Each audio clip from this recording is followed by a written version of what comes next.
You, 25 years old, in front of the screen. Have you ever been pressured to get married? Every blind date. The handsome guy in the photo always turns into a creepy old man. No matter how successful you are outside, in your parents' eyes, nothing is more important than a potential marriage partner. Milan, a 28-year-old fashion designer, has been going against the tide, constantly refusing various marriage pressures and blind dates. She thought the path of rejection would be smooth sailing, but unexpectedly, a 22-year-old ultimate puppy love appeared out of nowhere. From then on, these two single dogs became a bickering couple. Their hilarious and sweet romance began. Located in Wallace, Star Plaza is the country's premier fashion destination. The plaza is now bustling with people. The birthday outfit of top celebrity Yang Outyin is currently on limited sale. Many fans are queuing up to buy it. The designer of this outfit is none other than Milan, the chief fashion designer under Qin Xing. Unfortunately, no matter how successful a woman is outside, she can't escape the fate of being forced into blind dates by her mother. Seeing Milan's constant frown, her blind date awkwardly tried to find a topic complimenting her beauty. Hearing this, Milan instinctively looked at the chat history with her mother. The man in the photo was handsome and attractive, but in reality, he was quite creepy. His thinning hair and lack of table manners were enough to turn one's stomach. Having determined her line of attack, Milan immediately went into fault-finding mode. With a point of her finger, she listed out the many problems with him. The man's shirt was clearly an out-of-season product bought from a discount store. Moreover, this shirt came with a tie worth no more than 100 yuan. Besides that, the man's watch was secondhand, and its hands had long since stopped moving. Years of overtime work in front of computers and various unhealthy habits had led to early balding. His shoes, polished with cheap shoe polish, were dull and lackluster. The briefcase he was hiding in his arms was also a knockoff, estimated to be worth no more than 300 yuan. Milan mercilessly pointed out that the man's entire outfit was full of flaws. His suit had been ironed countless times, and even through the screen, one could smell the odor emanating from him. If she wasn't mistaken, this suit was probably the one his father wore at his wedding. After hearing this series of impolite comments, the blind date's face turned green. However, even then, Milan didn't let him off. She continued to analyze that all the housework at home was probably taken care of by the man's mother. The man probably never learned to do anything from childhood to adulthood. That's why he was sitting in front of her today wearing such tasteless clothes. After Milan's analysis, the blind date's heart was shattered. He had only complimented Milan on her beauty, which surely didn't warrant such a death sentence. However, Milan directly ended the blind date and reminded him to remember to give her a bad review on the matchmaking website. Milan had always firmly believed that her life didn't need a man. However, a text message a month ago broke her bottom line. Her parents had spent 500,000 yuan to purchase a VIP matchmaking service for her on a marriage website. Upon learning this news, Milan's world came crashing down. However, her mother tearfully expressed that Milan had everything she needed, and she only wanted a good son-in-law. Moreover, the matchmaking company had promised that if Milan couldn't find a partner within a year, the charged amount could be fully refunded. Hearing these words at the time, Milan was utterly speechless. So during this period,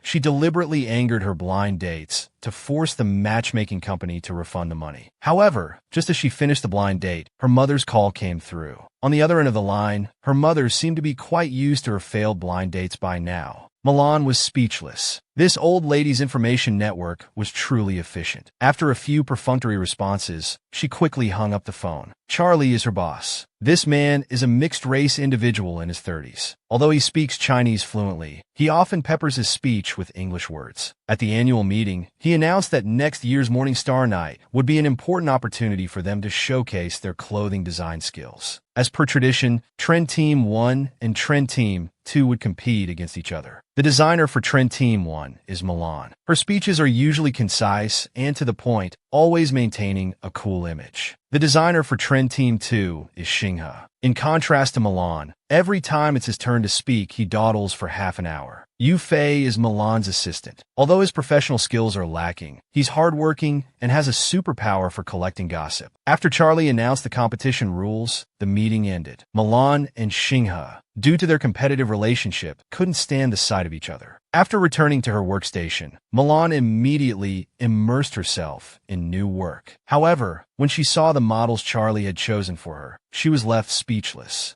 These models were either balding or completely bald, looking like a bunch of shiny light bulbs. Then, Yufei introduced Milan to the models and explained that during the fitting process, they would call each model by number. Milan finally understood, after seeing the recruitment requirements, that her target audience this time was people with hair loss. After scanning the crowd, she suddenly spotted an outlier. There was a guy called Yi Xiangqian whose hair was unusually thick. Seeing this, she immediately asked him why he had applied. Yi Xiangqian smiled and told her that he had applied because he liked her. Hearing this, Milan immediately blushed and warned him not to joke around. So, Yi Xiangqian had to explain that his hair loss problem was also severe, and his current thick hair was actually transplanted. After understanding the situation, Milan was utterly speechless. She couldn't fathom why the company would hire such a person. Seeing that she believed his words, Yi Xiangqian's lips curled into a barely noticeable smile. He believed he could definitely win Milan over. This morning, Milan's mother had called their company, begging them to help Milan find a partner. And now he had accomplished the first step of matchmaking, which was to get to know the client up close. After registering the model's information, Milan and Yufei split up to measure the male and female models. At this moment, Yi Xiangqian suddenly requested that Milan measure him personally. Milan immediately ordered Yufei to forcibly take him away. She absolutely wouldn't allow someone to act cute and cause trouble just because they were young. However, when Yufei saw Yi Xiangqian's clothes, his expression suddenly changed. He tremblingly stated that this job was beyond him, and only the master could handle it personally. Hearing this, Milan thought she must be hallucinating. However, in the next second, Yufei quickly left the scene, dumping the mess directly onto her. Left with no choice, Milan had to accept the reality. However, she waited outside the changing room for Yi Xiangqian for a long time. He hadn't finished undressing until she impatiently asked, and only then did he finally indicate he was ready. Upon entering the changing room, Milan immediately saw his bare chest muscles. She told him in frustration that he didn't need to take off all his clothes. Finally, Milan measured Yi Xiangqian's body from a considerable distance. Seeing her behavior, Yi Xiangqian began to wonder if Milan might be afraid of close physical contact. So in the next second, he pinned her against the wall of the changing room. After being cornered, Milan's entire body trembled nervously. Seeing this, Yi Xiangqian suspiciously asked why she was so nervous. Milan guiltily defended herself, saying she wasn't nervous, she just elongated her voice. At this moment, Xinghe suddenly pushed the door open and walked in. Upon seeing the scene inside, he sarcastically exclaimed that it was rare to see Milan taking advantage of a male model. Hearing this, Milan immediately retorted that she wasn't doing anything of the sort. However, at this point, Yi Xiangqian mischievously stated from behind her that he was already sister's man. Milan couldn't believe this brat would say such a thing and was completely stunned. Meanwhile, Xinghe mistakenly thought they were a couple deliberately flirting in front of him. The next second, feeling like a mistreated single dog, he angrily slammed the door and left. Seeing this, Milan was very worried that Xinghe might spread rumors about what he had witnessed. Hearing this, Yi Xiangqian immediately agreed with her in her ear. Just then, Xinghe suddenly barged in again. The two of them started arguing as soon as they made eye contact. Meanwhile, Yi Xiangqian recalled Milan's reaction when he cornered her. He was pretty sure she wasn't frigid. After leaving the changing room, Milan took Yi Xiangqian to Charlie's office, intending to have him removed. When Charlie learned of Yi Xiangqian's actions, his face immediately darkened. Seeing the situation wasn't good, Yi Xiangqian quickly and mysteriously showed Charlie something. After seeing it, Charlie's attitude did a complete 180-degree turn. He casually stated that it was all a misunderstanding and hoped Milan could resolve this issue within the team. Hearing this, Milan immediately exploded, saying the model had just cornered her in the changing room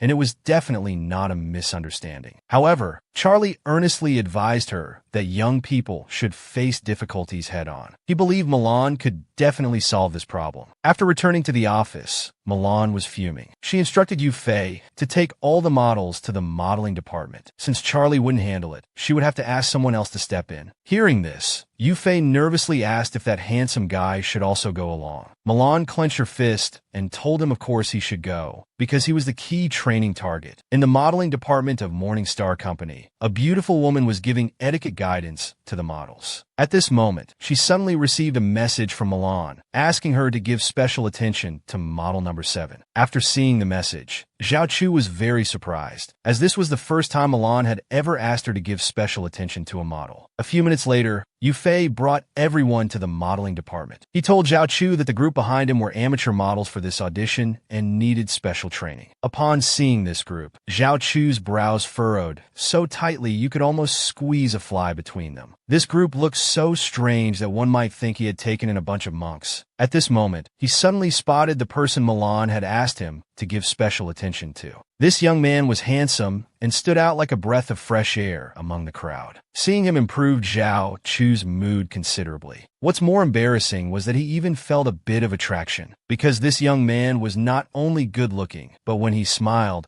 he had a charm that made him instantly memorable. Zhao Chu couldn't help but think secretly that Milan had great taste. No wonder she wanted him to give special attention. He told Yu Fei to assure Milan that he would definitely take good care of him. Subsequently, Zhao Chu began catwalk training for this group of amateur models. Based on Yi Xiangqian's preliminary investigation, he knew Zhao Chu was Milan's super close friend. To break through Milan's defenses, his second step was to win over Zhao Chu and explore Milan's preferences. After confirming the plan, Yi Xiangqian immediately launched his offensive on Zhao Chu. Naturally, Zhao Chu gave him extra attention. Soon, the two of them started chatting about Milan's likes and dislikes. Meanwhile, Milan in the office suddenly had a bad feeling. She anxiously asked Yu Fei if Zhao Chu had sent any message. Yu Fei truthfully relayed that Sister Chu said to put her mind at ease. After getting her friend's assurance, Milan felt extremely relieved. She couldn't wait to run to the modeling department to see how miserable that guy was now. All the way there, Milan was very excited and in an excellent mood. However, after pushing open the door to the modeling department, the scene before her eyes left her greatly disappointed. Not only was Yi Xiangqian not being given a hard time, he had become the department's favorite. Milan was secretly surprised, wondering what was going on.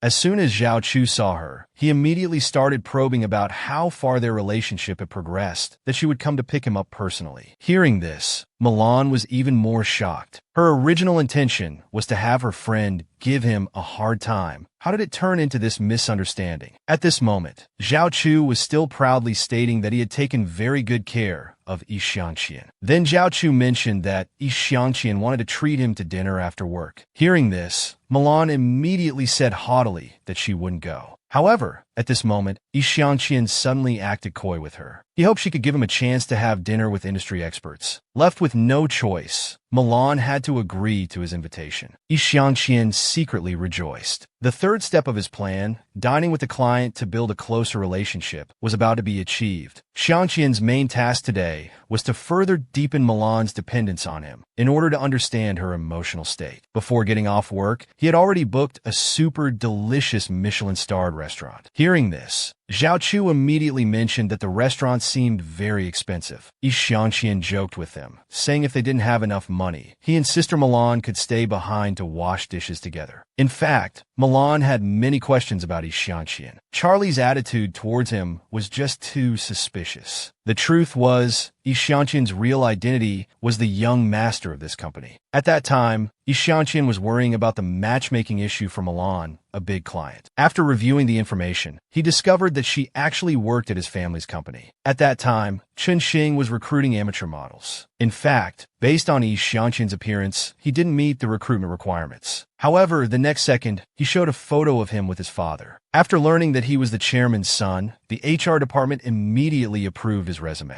Similarly, Yu Fei and Charlie were also won over by him in this way. Although no one recognized him, everyone knew that the chairman had a precious son. Just before leaving work, Zhao Chu suddenly had something come up and stood Milan up. So the people going to dinner became just Milan and Yi Xiangqian. As soon as they stepped into the restaurant, the waiters unanimously announced that a couple had arrived. After being formally seated, Milan began to order. However, the prices on the menu truly shocked her. A plate of radish cost $299, which was ridiculous. But what surprised her even more was that Yi Xiangqian ordered one of everything most expensive on the menu. Hearing this, Milan was instantly petrified. So many dishes, how much would that cost? The next second, she called the waiter, intending to order fewer dishes. However, Yi Xiangqian casually stopped her, saying that since they were here, they should enjoy themselves. Soon, the waiters brought the dishes with great fanfare. 30 minutes later, Yi Xiangqian began to probe into Milan's romantic history. He started by complimenting her outfit, praising her to the skies. However, he didn't expect that once the topic of clothing came up, Milan would talk endlessly about it. Then Yi Xiangqian remarked that since she was so outstanding, she must have many suitors. Hearing this, Milan was stunned for a moment. Then she nervously stated that although there were people pursuing her, she didn't want to be in a relationship. Hearing this, Yi Xiangqian once again confirmed that Milan's sexual orientation should be normal. After a long wait, all the dishes they ordered were finally served. Seeing the dishes, Milan was delighted because they all looked very appetizing. Yi Xiangqian, however, was unfazed by all this because he often dined here. Hearing that he frequently visited such places, a hint of suspicion appeared in Milan's eyes. To dispel her doubts, Yi Xiangqian immediately changed his story. He lied, claiming that he always came here to freeload off others. At this point, Milan was still immersed in the previous topic. It wasn't that she didn't want to date, but her physical condition didn't allow it. Then Yi Xiangqian randomly brought up several topics, talking nonsense without any real stance. And Milan also asked some of her questions about Yi Xiangqian. Before they knew it, the two of them had talked about a lot. After the meal, Yi Xiangqian offered to pay for the dinner. However, Milan was unwilling to let someone younger than her pay. The meal cost over 8,000, which could be called a Tiffany's dinner. However, when Milan opened her handbag, she found that she hadn't brought her wallet. Not only that, but her phone had also been taken by Zhao Chu. Without her wallet and phone, Milan was essentially penniless. In that moment, she suddenly felt a bit regretful. She shouldn't have offered to pay earlier. Seeing that the customer seemed to be in a difficult situation, the waiter suggested that they could leave an item as collateral and bring the money the next day. So, Milan offered her watch worth 30,000 yuan. However, the next second, Yi Xiangqian stopped her. As a man, he couldn't possibly let a girl pay. Hearing this, Milan wanted to refuse again, because it was still 8,000 yuan after all. But before she could finish speaking, Yi Xiangqian had already successfully paid. Milan hesitantly looked at her wrist. This time, her body didn't have any special reaction. After settling the bill, Yi Xiangqian offered to take Milan home. This time, Milan didn't refuse. Milan is 28 years old and still single. For her, being intimate with the opposite sex is a terrifying thing. This is related to a secret about her body. She has haphophobia. Because of this secret, her student life was very difficult. Not only did she have to face dangers from all directions, but she also had to randomly avoid various accidents. Even leaning together to look at the same book was unacceptable for Milan. Seeing her stay far away from the book, her desk mate thought she didn't want to read and simply took the book away. During class, the teacher thought Milan hadn't brought her book and scolded her harshly. In middle school, Milan also had someone she liked, but because of her haphophobia, she couldn't communicate normally with that person. Now, with a clingy model around, it's a huge trouble for Milan. Moreover, yesterday she discovered that Yi Xiangqian actually lived next door to her, which made her even more distressed. But no matter what, she didn't get discouraged. On the new day, she still chose to keep trying. After getting dressed up, Milan left home full of energy. However, when passing by Yi Xiangqian's door, she unconsciously slowed down her steps. She even wanted to secretly peek through the peephole to see if he was still sleeping, because throughout the entire morning, Yi Xiangqian's home had been very quiet. By the time Milan had dawdled her way downstairs, Zhao Chu had been waiting for her for a long time. As soon as they met, her friend asked about her date yesterday. Milan thought carefully and said it was quite unforgettable. When entering the design department, Milan found that many people had already arrived. She vaguely heard that everyone seemed to be discussing gossip about a girl group, so she quickened her pace, wanting to find Yufei to ask what was going on. However, as soon as she pushed open the office door, she was stunned by the scene inside. The entire office was decorated in a pink style, with dolls placed everywhere. Seeing this, Milan immediately backed out, saying she had entered the wrong office. After leaving, she felt somewhat embarrassed. However, she thought that Xing'a changing the entire office to pink actually suited him quite well. But after closing the door, she discovered that her name, Milan,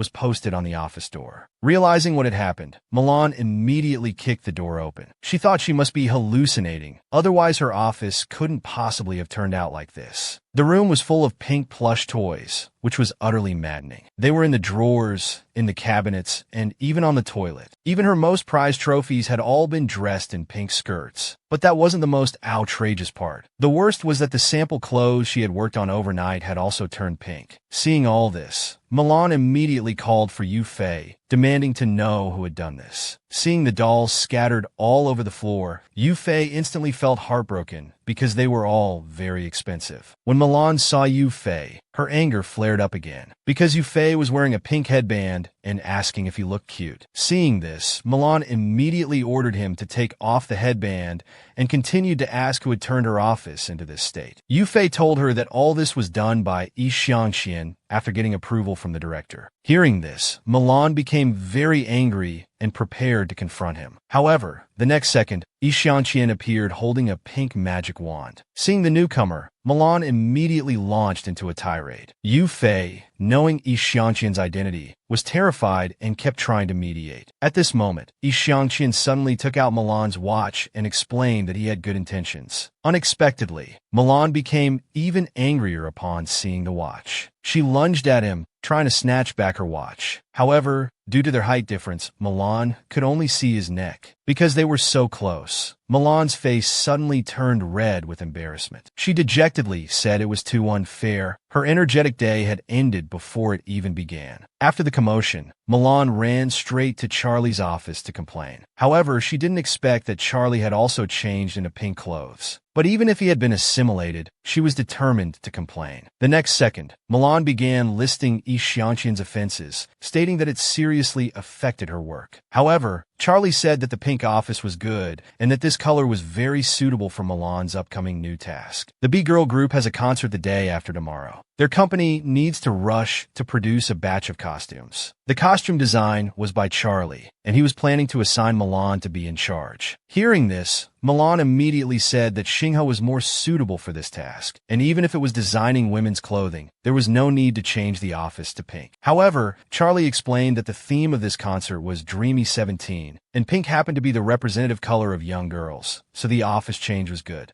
Although this reason was bizarre, it made some sense. In the end, Milan could only reluctantly accept. After spending an afternoon, Milan had designed the initial draft. She sighed in relief, finally completing the task Charlie had assigned. At this moment, Yi Xiangqian suddenly appeared and expressed his desire to see her work. However, after seeing the actual product, Yi Xiangqian fell silent. But at this point, Milan asked him to try on the performance outfit to see how it looked on a person. Hearing this, Yi Xiangqian immediately refused, saying these were girl group outfits and probably wouldn't be suitable for him. However, Milan smiled mischievously and said that this performance outfit was made according to his measurements and would definitely fit perfectly. Left with no choice, Yi Xiangqian could only obediently go to change. Afterwards, Milan took him to Charlie's office to report. The first outfit Milan designed was a vintage Baroque-style dark lace series. Charlie took one look and immediately rejected it. Hearing this, Milan didn't mind at all, because she knew that Charlie, that old fox, wouldn't easily approve it. So she had prepared a second style of clothes as a backup. The second set of clothes was a dark bohemian-style dress. To highlight the noble qualities of young girls, she had even added gold coins to the dress. Upon seeing this outfit, Charlie rejected it again. Seeing that the boss was still unsatisfied, Milan had no choice but to bring out her trump card. Actually, she had originally intended to keep this last outfit as a last resort, but now she had no choice but to present it. Like the previous two outfits, this one also adopted a dark punk style. Before Milan could finish her introduction, Charlie directly told her to go back and redo it. Hearing this, Milan was very surprised. If it wasn't good, that's fine, but why was the boss angry? Charlie seriously told her that for a girl group of young women all under 20, he hoped Milan would understand what young girl meant before designing again. Hearing this requirement, Milan was at a loss. She was indeed very unfamiliar with the concept of young girl. Not knowing what kind of design Charlie wanted, Milan sat alone in her office for a long time after returning. Seeing her like this, Yi Yi Xiangqian was very confused by her behavior, because Milan's current state was completely different from his impression of designers. As far as he knew, people in the design industry were usually very mentally strong. He had once encountered designers while accompanying his relatives. That time was also about clothing design. Under the client's requirements, the designer first changed the clothes to green. When the client wasn't satisfied, it was changed to red. However, after several modifications, the client still chose the first version. From beginning to end, that designer's expression remained very calm. So Yi Xiangqian always thought designers were impressive. They could silently meet all the client's requirements. Seeing Milan so depressed, he immediately concluded that her mental strength must not be strong enough. So he went up to encourage Milan to make another sample. However, Milan dejectedly expressed that she simply didn't know how to do it. Hearing this, Yi Xiangqian was very surprised. Milan had won several fashion awards before. It shouldn't be impossible for her to create a girl group outfit. Milan sighed and began to explain the intricacies to Yi Xiangqian. There are big differences among clothing designers. Not everyone can design everything. For example, Eve, the design prodigy who was called a genius at 17, and Christian, the fashion godfather during World War II. Each of them had their own unique design style. There's also Coco, the fashion queen who created an epic brand, and Hubert, who designed exquisite clothes for breakfast at Tiffany's. Behind those world-renowned top brands are the designs created by genius greats with their heart and soul. So her few small awards really don't count for much. Although Milan explained a lot, Yi Xiangqian didn't really understand. He could only start with someone he knew, like Xinghe. Hearing this, Milan immediately understood. The other person meant to say that even Xinghe, a man, could design cute clothes. But Yi Xiangqian didn't know that Xinghe was specially recruited by the company right after graduation. He was a complete design genius. Although Milan sometimes called him a sissy, they both respected each other's work very much. It's just that she wasn't as talented as Xinghe, who could become the leader of Trend Team 2 at such a young age. She had achieved her current success only by working harder than others. But unfortunately, she didn't have her own design style. Hearing this, Yi Xiangqian immediately refuted her, believing that Milan did have her own style. Milan was very surprised to hear this. So Yi Xiangqian explained to her that in this era of rapid change, only by constantly adapting can one survive in the fashion world. Therefore, being responsive to all demands was Milan's design style. However, although Milan's designs were very high-end, they weren't practical enough for daily wear. A true master should be able to make every ordinary person feel the charm of clothing. Hearing these words, Milan felt that what he said seemed to make some sense. But even so, she still knew nothing about the girlish style. Hearing this, Yi Xiangqian suggested that she recall the feelings of her girlhood. Milan thought about it. Her girlhood didn't seem to have much to do with pink. At 17,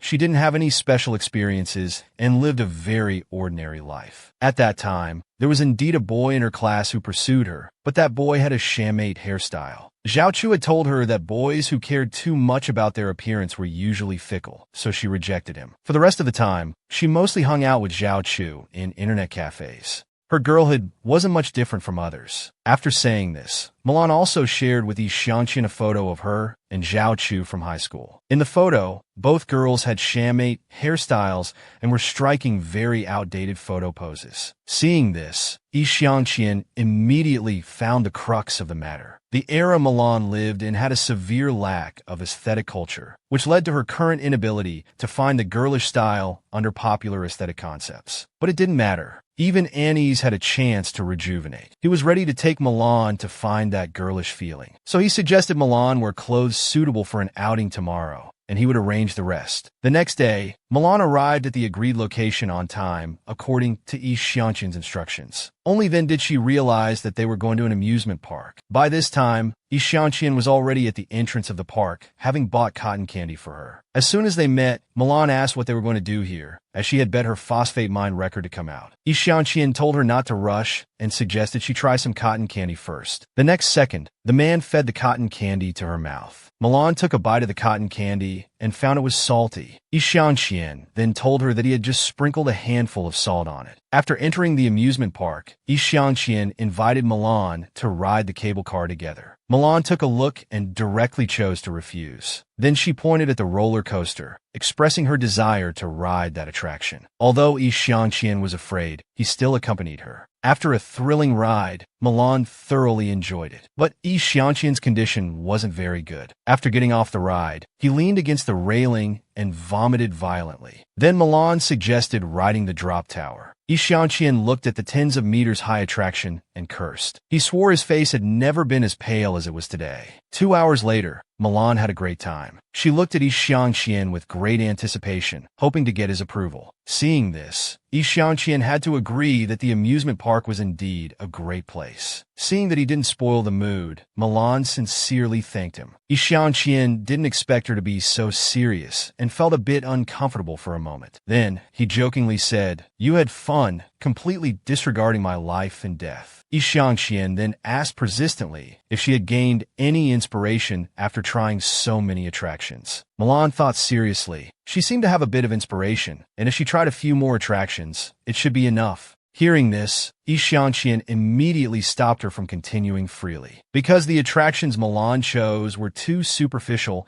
and couldn't help her find the inspiration for girlishness. So Yi Xiangqian took charge and brought Milan to the carousel. He told Milan that the carousel was a magical thing that every girl should experience at least once in her life. Hearing his recommendation, Milan decided to give it a try. When she first sat on the carousel, Milan felt very awkward because it seemed only children would ride such a thing. However, as she looked at the lights and Yi Xiangqian standing outside, she suddenly had a strange feeling. Milan couldn't believe that she was riding a carousel with a man so much younger than herself. And this guy was so strange, she didn't know where he came from. As she was thinking, Milan actually fell asleep on the carousel. In her dream, Milan suddenly heard a voice. She opened her eyes and looked. The person in front of her was familiar. This young man was wearing a white shirt, but his face was unclear. At first, she thought the person in front of her was Yi Xiangqian. However, when the man spoke, Milan realized it wasn't. This man was none other than the senior she had always had a secret crush on. But when Milan fully woke up, she only saw Yi Xiangqian teasing some kids nearby.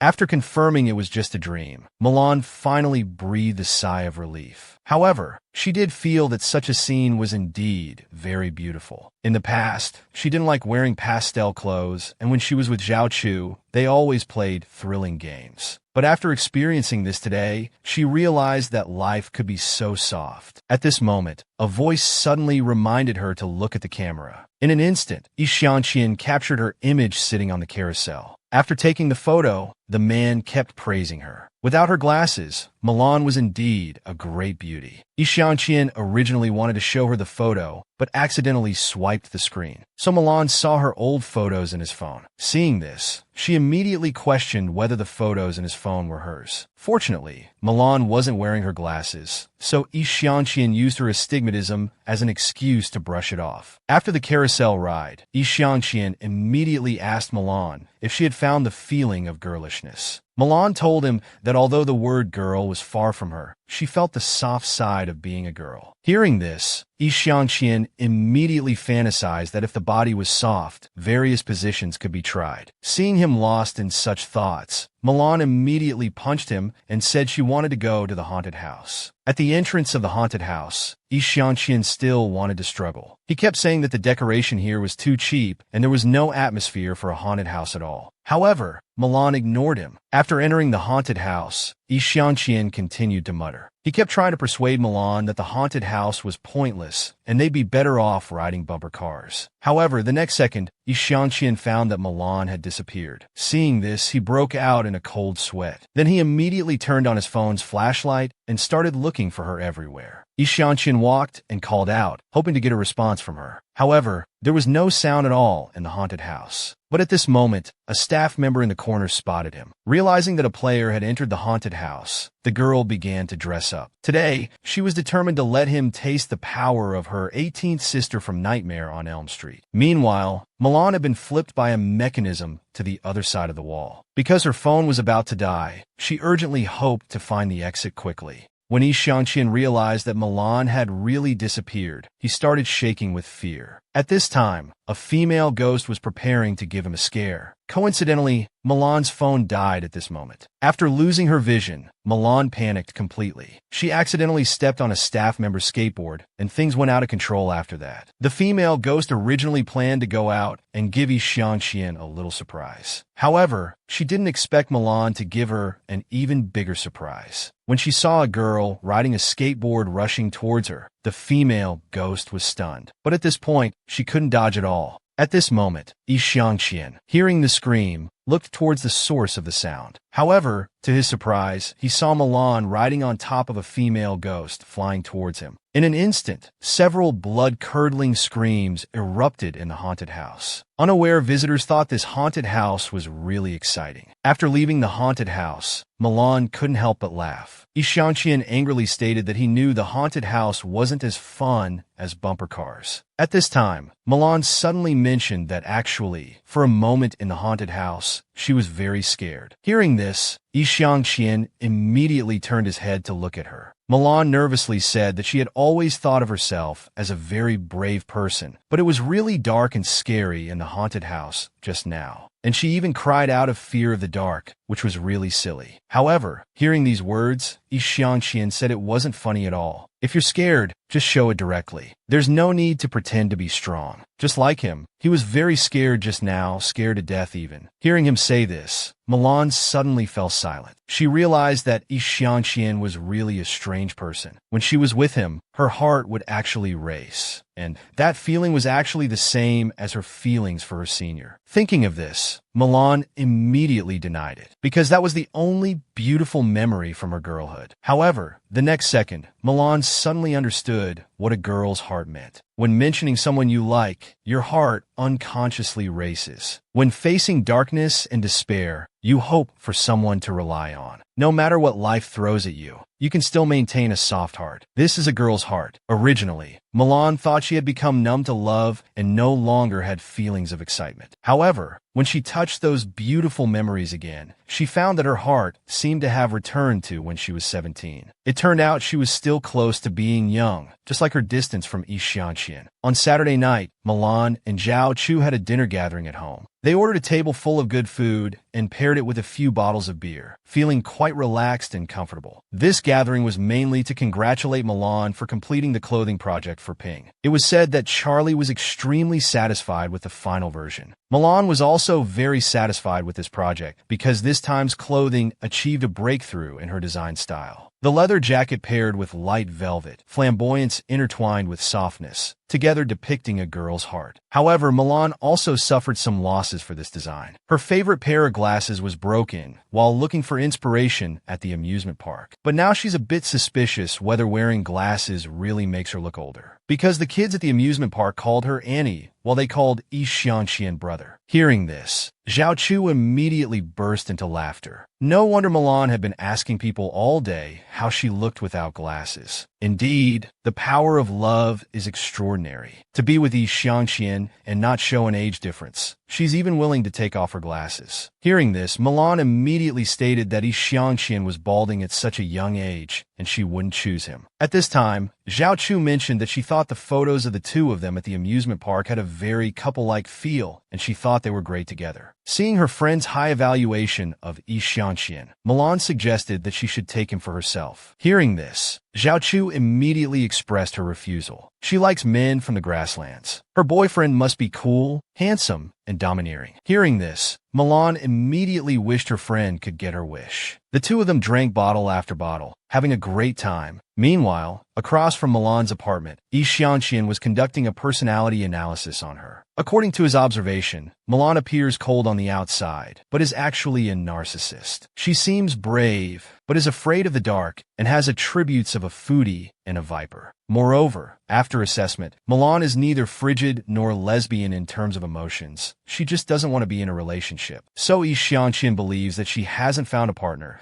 because she hasn't experienced the feeling of being in love. of. Based on Yi Xiangqian's description, his secretary Zheng Qiao organized and recorded the relevant information. After reading the record, Zheng Qiao suddenly asked the boss if Milan had ever resisted men other than her. Yi Xiangqian thought about it and realized she really hadn't. However, she once drove away from Mao Mao, so perhaps she dislikes handsome men. After a series of analyses, Zheng Qiao believed that Milan might be unable to date due to some special reasons. To verify this guess, Yi Xiangqian devised a plan. He wanted to use the weekend Wallace one-day tour to indirectly arrange a blind date for Milan in order to test her attitude. The next day, Yi Xiangqian actively invited Milan and Zhao Chu to go on a trip together. As soon as they got in the car, Zhao Chu complimented his nice car. Hearing this, Yi Xiangqian immediately explained that the car was borrowed from a friend. He couldn't afford to buy a car. Hearing this, Milan was a bit surprised. He paid over 8,000 for dinner without hesitation. He didn't look like a poor person. Hearing her comment, Yi Xiangqian instinctively glanced at Milan through the rearview mirror. However, with this glance, he immediately noticed that Milan wasn't wearing glasses. Even Zhao Chu only realized her friend was wearing contact lenses today after he pointed it out. Mentioning this topic, Milan felt quite shy, so she proactively asked about today's travel itinerary. Hearing this, Yi Xiangqian immediately stated that they were going to a manor today to watch a flight show, visit an art exhibition, eat Japanese food, and see a coach's cool driving skills. Hearing such a rich itinerary, Zhao Chu was a bit worried they might not be able to finish everything in one day, but she was still looking forward to it. On the way to the manor, Yi Xiangqian, afraid the two might get bored, recommended they watch some short videos. He introduced to them that the host in the video was his friend, who had a great singing voice. At this moment, the male host happened to receive Yi Xiangqian's song request and sang a song for Milan. However, Milan didn't seem to be interested in this. Yi Xiangqian had just expressed his intention to introduce this friend to them when Milan directly refused. Thus, Yi Xiangqian's first attempt at a covert blind date was declared a failure. Their next destination was the Flower Field Natural Manor. Zhao Chu and Milan were shocked by the scenery at the manor. Yi Xiangqian awkwardly explained that there used to be a large field of rapeseed flowers here, but they might have been eaten by pigs. He suggested they go inside to take a look. However, the inside of the manor turned out to be just a large pig farm. Yi Xiangqian knocked on the door, and a middle-aged bald man appeared. Seeing the man's appearance, even Yi Xiangqian was at a loss for words. But after seeing the visitors, the man immediately closed the door. A few minutes later, the man put on a wig and welcomed Yi Xiangqian and the others inside. Facing a bunch of piglets, Yi Xiangqian awkwardly introduced the situation of the pig farm to Milan and Zhao Chu. Then he asked his friend disappointedly where the flower field outside had gone. The man told him that the pigs had recently uprooted the flower field outside, and he had stir-fried and eaten the remaining flowers. Yi Xiangqian felt a bit unfortunate, but could do nothing about it. Then the man, speaking in fluent local dialect, introduced his unmanned pig farm to everyone. He enthusiastically stated that all his pigs had undergone professional training. If the ladies were interested, they could experience it. After pig racing was rejected, the man introduced the types and physical characteristics of the piglets to everyone. During the introduction, he even brought out a few piglets for demonstration and explanation. Surprisingly, one of the piglets had Milan's name carved on it. Milan numbly stated that she wasn't a pig and didn't want a pig with her name carved on it to compete with other pigs. Thus, Yi Xiangqian's second attempt at a covert blind date also failed. Next, he took the two to visit the third blind date candidate. This blind date candidate was a comic artist. However, after entering, they discovered that this comic artist was almost at death's door. Yi Xiangqian was quite speechless. How could someone in such a condition still come for a blind date? So, Milan's covert blind date with the comic artist also failed. Afterwards, they went to visit Mr. Wu, the pilot. However, the staff informed them that Mr. Wu had already returned to his unit. He needed 362 days of close training in a year, with 3 days for vacation. This year, Mr. Wu had already used up his vacation days. Thus, Milan's blind date with the top-class pilot also ended in failure. At lunchtime, Milan and Zhao Chu went to a Japanese restaurant under Yi Xiangqian's arrangement. The head chef of this restaurant was called Senior Black. His requirement for a girlfriend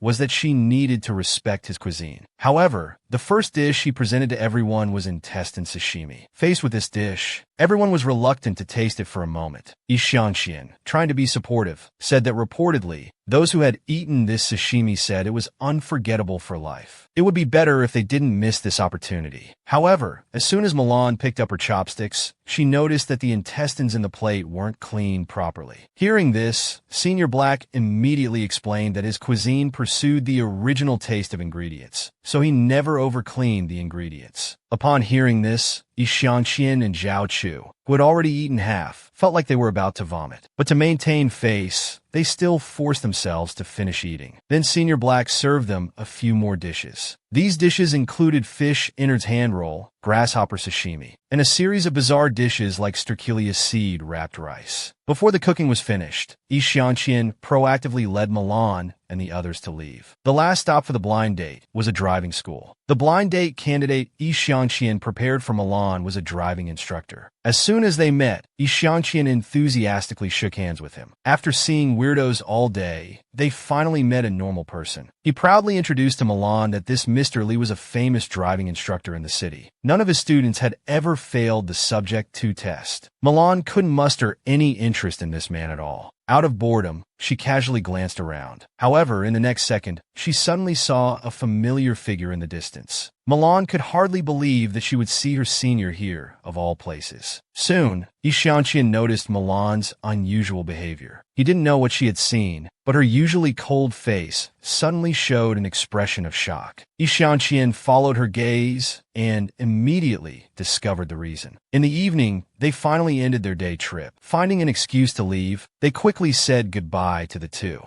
Milan, however, lowered her eyes, lost in thought. Seeing her dazed state, Yi Xiangqian was at a loss for words. Finally, he couldn't help but ask what was wrong. However, after a moment of distraction, Milan proactively suggested going for a drink. She said she knew a good bar nearby where they were staying. Hearing this, Yi Xiangqian could only agree, even though he didn't know how to drink. Soon, they arrived at a bar called Meng Po's Soup. As soon as they entered, they saw two singers on stage wailing like ghosts, making everyone's scalp tingle. Yi Xiangqian, looking at the dazed Milan, finally couldn't bear it anymore. He waved his hand in front of her face, telling her to wake up. With this interruption, Milan finally seemed to come back to her senses temporarily. Seeing this, Yi Xiangqian complained that she had been in a daze ever since they returned from the driving school in the afternoon. Anyone who didn't know better might think he had done something wrong. Hearing this, Milan once again lowered her eyes with a sorrowful expression. Then, without saying a word, she opened another bottle of alcohol. She began gulping it down in large mouthfuls. After a few loud gulps, the entire bottle was consumed just like that. Yi Xiangqian was stunned, never imagining that she could drink so much. At this moment, Milan spoke up. She asked what kind of girls boys his age liked. This question caught Yi Xiangqian off guard. It should have been him asking Milan. Nevertheless, he stammered that he liked girls with long hair, pretty faces, and good personalities. But these weren't the most important. The most important thing was that when he needed her, she could always be by his side. Because in Yi Xiangqian's view, most love was about companionship. Hearing this, Milan realized that he was also single. By now, Yi Xiangqian was a bit confused. He smiled and said many girls pursued him, but he was focused on his career. This made Milan finally smile. It seemed even Yi Xiangqian thought career was more important than love. However, Yi Xiangqian caught the key point from this sentence. He looked surprised, wondering what Milan meant. She told him that in college, she once liked a boy named Yao Siken, who was a senior. One day, she finally gathered the courage to confess. The senior also learned about her androphobia, so he leaned close to Milan, sincerely promising to help cure this strange illness. This touched Milan deeply. He said that although they couldn't touch now, he was willing to wait. When Milan's androphobia weakened, they would be together. After saying this, he extended his hand. He also stated that all of this was on the premise that Milan would still like him by then. However, the very next day after saying these words, the senior disappeared. No matter how Milan searched, she couldn't contact him. Yi Xiangqian listened to the story while taking notes in a small notebook, not forgetting to ask about the subsequent developments. However, the ending turned out to be that Milan foolishly waited for him in this city for 7 years. Hearing this, Yi Xiangqian stopped taking notes. He looked up at her in surprise, not knowing what to say for a moment. And Milan, after revealing the secret hidden deep in her heart, also closed her eyes sadly. Then she covered her face and began to cry. Because in these 7 years, her androphobia hadn't weakened, but had become more severe. A few years ago, shaking hands with the opposite sex was still fine, but now she had returned to how she was at the beginning. She knew she should be more realistic and let go of the past, but she just couldn't do it. As she said this, Milan's tears fell like broken beads, dripping through her fingers. And this afternoon, she actually saw the senior again at the driving school. He still exuded the same charming aura as before, but she no longer had the courage to go up and greet him, nor the passion she once had. Although these 7 years seemed glorious on the surface, she was no longer the Milan of the past. She wanted to be independent and accept reality, but she just couldn't resign herself. After waiting for so long, she didn't know if he still liked her. Seeing this, Yi Xianqian didn't know how to comfort her. He could only firmly tell her that the senior would definitely like her. Even if he didn't, he would definitely help Milan win the senior's heart. After saying this, he opened a bottle of wine. Soon, Milan fell drunk on the table with a red face, mumbling that she didn't want to go on blind dates. She only wanted the senior. However, at some point, Yi Xianqian was no longer just approaching Milan for the 5 million. He held the drunk Milan in his arms. Milan felt she must have blacked out from drinking. Otherwise, how could she possibly feel like she was being held by a man? But Yi Xianqian was looking at her seriously at this moment, stating that he was indeed holding her. Hearing this, Milan opened her bleary, drunken eyes and looked at him with a red face. Then she laughed and complimented him on his nice hair transplant. Looking at her smile, Yi Xianqian suddenly made a new decision. That was, no matter how difficult, he would help Milan have a good romantic relationship. After returning home, Milan didn't sleep soundly. Even in her dreams, she was pleading with the senior not to disappear suddenly again. Meanwhile, Yi Xianqian began to implement his plan. The first step was to search for Yao Sichen's information online. He looked at the photos and information on the screen, lowering his eyes thoughtfully. The next day, as soon as work started, Charlie held a meeting for everyone. Since the trend team took on the girl group project last week,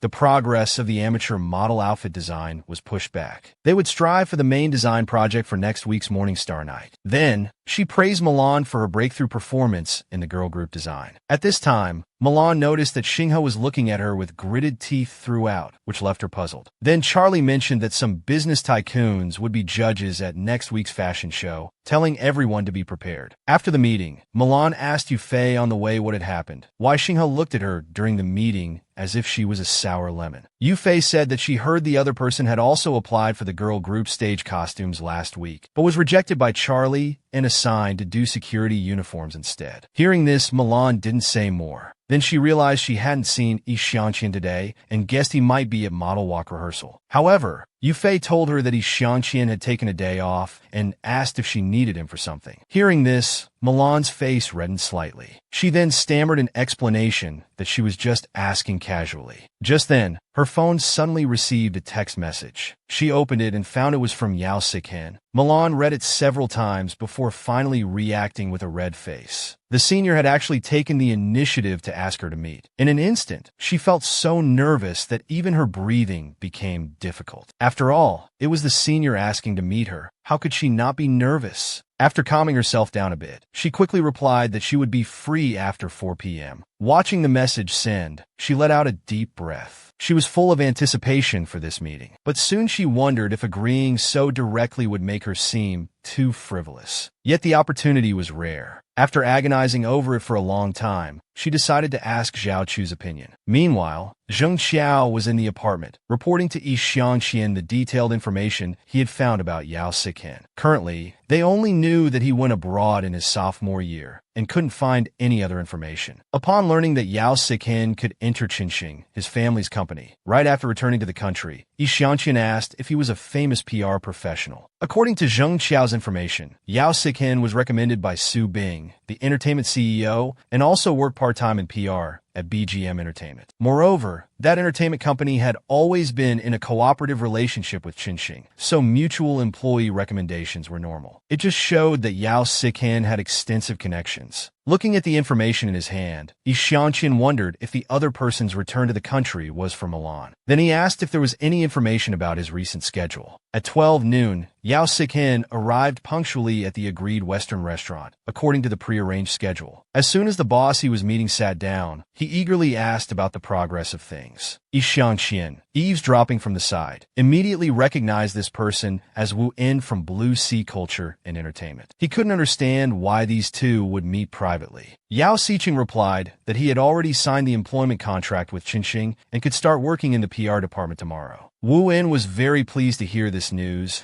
and specifically emphasized that the other party should feel free to ask for anything he needed. Then, with a gossipy look, he asked if Yao Xiqing also knew Milan. Hearing this, Yao Xiqing's gaze paused slightly. Then he stopped cutting his steak. But he didn't answer directly. Instead, he asked why the other person was interested in this. It turned out that Wu En knew Milan was very talented and was Qinxing's main designer, so he had some ulterior motives in meeting with Yao Xiqing this time. After saying this, he placed a black card on the table and pushed it towards Yao Xiqing. Then he stated that he not only wanted the design for Qinxing Night, but also wanted Milan herself. If he could poach her, he would give Yao Xiqing an additional 10% commission. And this card in front of him was his sincerity. The other party could use it without limit. However, because these words were spoken too softly, Yi Xiangqian behind them couldn't hear them at all. Yao Xiqing picked up the black card Wu En gave him and looked at it. He thought that since the other party was treating him so well, he should certainly do his best. Then the two shook hands, reaching a consensus on this cooperation. Seeing that Wu En had given Yao Xiqing benefits and that they had just mentioned Milan, Yi Xiangqian speculated about what the two were trading and that it was related to Milan. If Milan was being schemed against by Yao Xiqing because of this, things would not be good. After all, Blue Sea Culture and Entertainment had always viewed Qinxing as a competitor. On the other side, Zhao Chu was selecting clothes for the model walk. Seeing him rummaging forcefully, Xinghe hurriedly reminded him to be careful, worried about the clothes. Zhao Chu agreed readily, while not forgetting to remind the other to change this fussy attitude, otherwise he wouldn't be able to get a girlfriend in the future. While protecting his clothes, the other retorted that the girl he liked could line up to Paris, whereas Zhao Chu, this tomboy, had no man. Seeing him mock her like this, Zhao Chu grinned mischievously and threatened to let go. Hearing this, Xinghe's face turned green. He quickly changed his tune and called her a little fairy, just begging her not to let go. Just then, Milan came to the door, her face red, saying she had something and needed Zhao Chu's help. Seeing that Xinghe was also there, the two started their verbal sparring again. Upon learning that Yao Xiqing had returned and was going to date Milan, Zhao Chu couldn't help but exclaim in surprise. When Milan asked the two what she should wear, Xinghe was even more speechless. A trend team leader actually asking a tomboy about outfits. Then he quickly selected an outfit for her and told her to get out quickly, not to delay his work with Zhao Chu. Soon, Yao Xiqing arrived at Qinxing Company. As soon as the receptionist saw him appear, she let out a series of excited exclamations with a love-struck face. All along the way, everyone in the company was staring at Yao Xiqing, marveling at his handsomeness. Yao Xiqing said he was a new PR person and wanted to know how to get to the design department. The receptionist, blushing, stammered out directions. Yi Xiangqian, hiding in a corner on the 7th floor, poked his head out, unsure if Milan knew about the other person coming to Qinxing. However, the next second, he was shocked by what he saw. He saw Milan walking out side by side with the other person, smiling brightly. She said shyly that she hadn't expected Yao Xiqing to come directly to Qinxing. Seeing this, Yi Xiangqian could hardly believe that this woman was Milan. The delicate makeup, charming clothes, and natural smile couldn't hide her shyness. This was clearly the behavior of a woman in love. Milan walked on the street with her long-awaited senior, not even noticing Yi Xiangqian as they brushed past each other. This made Yi Xiangqian feel a bit disappointed, knowing that she now only had eyes for her love interest. Watching their backs as they chatted and laughed, Yi Xiangqian confirmed that Milan was truly in love. After all, being with her beloved senior was what she had always hoped for. But why did he feel so disappointed? Perhaps Milan's luxury VIP matchmaking package should come to an end now. And Milan, who had just walked by, seemed to have caught a glimpse of Yi Xiangqian for a moment. But for some reason, she didn't want to see him, as if she was worried about something. Milan followed Yao Xiqing to a restaurant. After sitting down, they suddenly found themselves at a loss for words. Milan looked at him with a blushing face, while Yao Xiqing also didn't know what to say for a moment. The next second, feeling awkward, they both called out each other's names simultaneously. This made Milan even more nervous. At a loss, she could only silently cheer herself on, reminding herself not to be nervous and to show her best side to her senior. At this moment, Yao Siqing broke the ice first. He apologized for leaving without saying goodbye years ago, explaining that he had to go abroad due to family circumstances. Then he asked Milan if she remembered what he had said the day before he left. That sentence. Hearing this, Milan's face turned even redder. She stuttered nervously, unsure if he meant what she thought he meant. Because of that sentence, she had waited for 7 years. But when actually facing it, she found it hard to say out loud. Seeing her hesitation, Yao Siqing thought she didn't remember. So he reminded her that he had promised to help her overcome her phobia back then. When her symptoms improved, they would be together. But he had broken his promise back then. Fortunately, they were both still single now, so he earnestly asked Milan to give him a chance. Hearing this, Milan didn't know how to respond. This was what she had been waiting for, but now she hesitated. She couldn't understand why. She had waited so long for this moment, but when it finally came, she wasn't as happy as she had imagined. After careful consideration, she decided to follow her heart and firmly rejected him. Meanwhile, Yi Xiangxian called Milan's mother, deciding to terminate Milan's VIP service and refund the 500,000 membership fee. He apologized for not fulfilling his promise, explaining that Milan had found her love, so the company would no longer accept any commissions regarding Milan. Hearing this news, the other party was shocked. She didn't know about this. Just as she was about to inquire further, Yi Xiangxian hung up the phone. Then, he looked at the information on the computer screen with a serious face, asking Zheng Xiao if he could confirm its authenticity. The other party stated that Yao Siqing had been photographed meeting with Blue Sea's CEO multiple times, and they had overheard the two plotting to steal clothing design drafts. After saying this, he asked Yi Xiangxian what to do next. After all, Qinxing Night was this year's top priority and would attract a lot of attention. At this point, Yi Xiangxian also realized that Yao Siqing's return to the country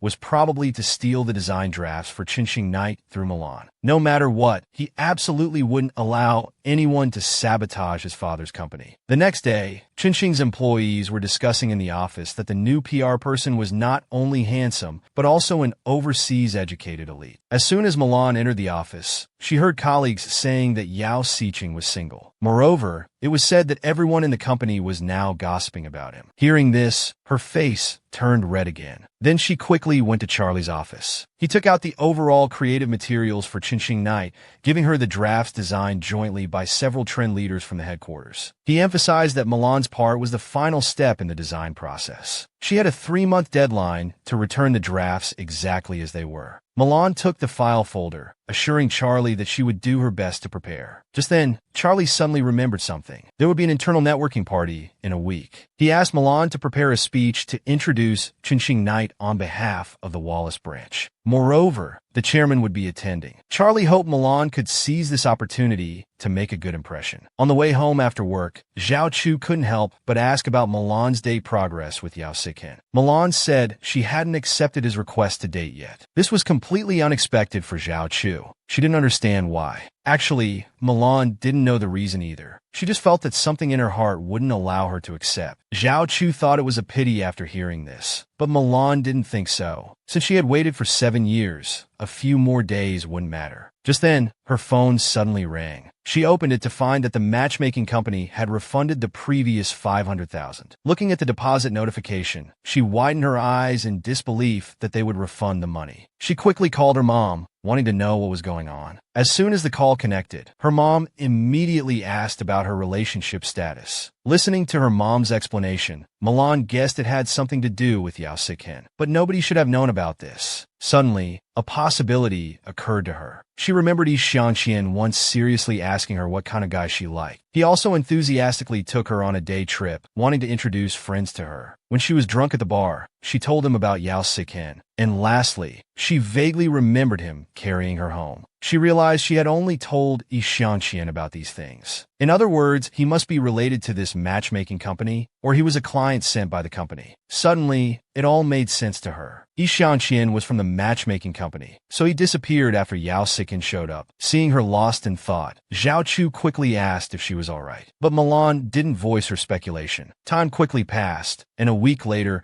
Chinxing's internal networking party took place as scheduled. Milan arrived at the party wearing exquisite makeup and a high-end black formal dress. Seeing so many important people at the venue, she felt both nervous and excited about her upcoming speech. Just then, Charlie called her over to introduce her to Chairman E. The chairman seemed a bit shocked to see Milan, then smiled and said he had heard a lot about her and had high hopes for her. Finally, he even asked if she would be willing to be his personal clothing designer. This made Milan break out in a cold sweat, feeling both honored and surprised. At this moment, someone told him to shut up, saying that Milan already had a boyfriend. Looking towards the voice, they saw Yi Xiangqian in a handsome suit, warning his dad not to have unrealistic hopes. As Milan stood there shocked, Yi Xiangqian walked up, lifted her chin with his hand, and emphasized again that she had a boyfriend. Then he warned his dad not to get carried away every time he saw a pretty girl. He was surprised to see his son acting as Milan's protector. However, he quickly recovered and laughed heartily, saying this was indeed the son he had raised. Milan was even more surprised. She never imagined that Yi Xiangqian was actually the chairman's son. But looking at this handsome and aloof young man before her, she felt he was no longer the Yi Xiangqian she knew. This young man had a refined face and wore an impeccable and luxurious suit. He was clearly someone at the top of society. While she was lost in thought, Yi Xiangqian approached her again, asking if she had a boyfriend. Then he whispered Yao Sichen's name in her ear. This close contact immediately made Milan blush. Then she broke out in a nervous sweat. She hadn't expected Yi Xiangqian to know about this. What surprised her even more was that he even knew she hadn't accepted Yao Siken yet. Before Milan could react, he leaned in again and kissed her cheek, declaring that from now on, he would be her only boyfriend. This sudden action and the title of boyfriend left Milan completely bewildered. Her mind went blank, and she felt dizzy, unable to comprehend the situation. Even when she arrived at the company in the afternoon, Milan was still in a daze. As her thoughts were in disarray, Yao Siken knocked on her office door. He then walked in and asked if Milan was busy. Seeing it was him, Milan quickly asked what he needed. He smiled and said he didn't need anything, just wanted to ask how she had considered that matter. This question left Milan at a loss for words, and she could only stammer and pretend not to understand. Yao Siken, thinking she had forgotten due to being busy, reminded her it was about their relationship. Realizing she couldn't avoid it, Milan hesitated, not knowing how to answer. Then the image of Yi Xiangqian kissing her flashed in her mind, along with his words that sounded like he wanted to pursue her. But then Milan thought he must be joking. After all, how could the chairman's son be interested in her? Thinking this, she tried to be realistic while preparing to answer Yao Sichen's question. She made up her mind and smiled, ready to give her decision. Yao Siken looked back at her with gentle eyes. Just then, a voice said, "I don't want to see you again." Hearing this, Yao Siken was instantly petrified. Milan was also shocked and quickly explained that she didn't say those words. Yi Xiangqian was standing at the door, coldly looking at Yao Siken, saying Milan didn't want to see him anymore and asking him to leave immediately. He then emphasized with a stern look, calling him Mr. Special Agent. Hearing this, Yao Siken said nothing, just stared coldly at Yi Xiangqian. Seeing the tension between them, Milan stood in the middle, not knowing how to mediate. As a fight seemed imminent, she could only ask helplessly what they were trying to do. Looking at the two men ready to clash, Milan warned them to talk it out calmly and not act like they were about to fight. Yi Xiangqian glared at Yao Siken and said this was a competition between men and women shouldn't interfere. But before he could finish, he backed down under Milan's questioning and quickly changed his tone, telling the other to go rest on the sofa. Yao Siken lost his patience first. He loosened his tie and asked Yi Xiangqian if he wanted to fight, saying he was ready to go all the way. Unexpectedly, the other party scoffed and said he wasn't here to fight. Then, with a businesslike manner, he told the other that if he had nothing to do, he shouldn't disturb his work with Milan. However, the other didn't give up. He bluntly stated this was Milan's office and mocked Yi Xiangqian, asking when he had changed careers to become a designer. But the other smirked arrogantly, saying it was none of his business. He could do whatever he wanted and go wherever he pleased. Seeing the two arguing incessantly, Milan looked helpless. In the end, Yao Siken admitted defeat. He made an excuse about having work in his department and arranged to talk with Milan after work. However, Yi Xiangqian didn't give him the chance. He stated that he had already made plans with Milan to go home together after work. He then added that Milan was busy preparing for the Chinxing Night project recently. She had no time for dates. If Yao Siken was free, he would arrange more work for him. Seeing the two arguing again, Milan, who couldn't get a word in, spoke up once more, telling them both to shut up. Seeing this situation, Yao Sikin said he would come back after work to find her, then angrily slammed the door and left. With his departure, the room fell into a brief silence. Milan looked at Ishanqian's back and asked what more he wanted now that he had driven Yao Sikin away. Hearing this, Ishanqian turned around and silently looked at her. Then he walked towards her step by step, making Milan nervous. She quickly blushed and asked herself what the man was trying to do. Ishanqian mumbled with a hurt expression, saying he didn't understand why Milan didn't even ask a single question when he disappeared for so many days. Clearly, Milan hadn't expected him to say this and was momentarily at a loss for words. However, his complaints weren't over. He noticed that Milan didn't have much reaction to his return. He couldn't understand why she was so indifferent, and he emphasized that this time he came back was different from before. Hearing this, Milan also spoke coldly. She angrily asked the chairman's son if he found this role-playing game interesting, keeping it from her and making a fool of her. Did he find it fun? Then she loudly warned Ishanqian not to become someone else again, saying even if he really disappeared, she wouldn't care. Hearing this, Ishanqian was completely stunned. He couldn't believe she truly didn't care about him at all. However, Milan was still angry and emphasized again that she really didn't care. Seeing this, Ishanqian lowered his head dejectedly, saying Milan had misunderstood. He came back this time to tell her something. Then he suddenly leaned forward, supporting himself against the glass behind her, and forcefully declared that Milan was his. Looking at the man cornering her against the wall, Milan was completely stunned. She blushed, not knowing how to react for a moment. The other party also looked at her seriously. She didn't understand what he meant. She guessed whether it was because the chairman wanted her to be a personal designer, or to be Ishanqian's personal designer. Thinking of this possibility, a sensual scene flashed through her mind. Milan felt like the sky was falling. She quickly tried to stop her shameful thoughts, but soon she panicked again, not knowing what to say or do.